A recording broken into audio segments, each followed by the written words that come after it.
আমি বলেছিলাম, আমি বলেছিলাম এখান দিয়ে যেও না। কেমন?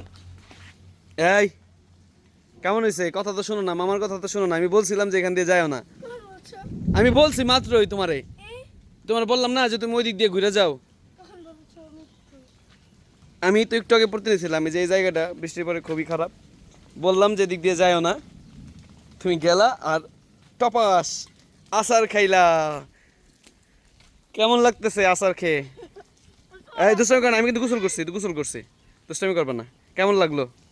কথা যখন না শুনবে বড় দে তখন এমনই হইব।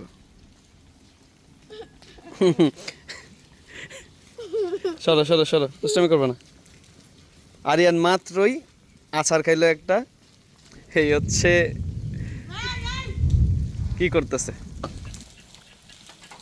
আরো দুষ্টামি করতেছে। আরো কেন ডিলিট করব? তুমি কথা শোনো নাই তাই জন্য তুমি পড়ছো। এখন এটা ফেসবুকে যাবে, সবাই দেখবে, তোমার স্কুলের স্যার ম্যাডাম সবাই দেখবে।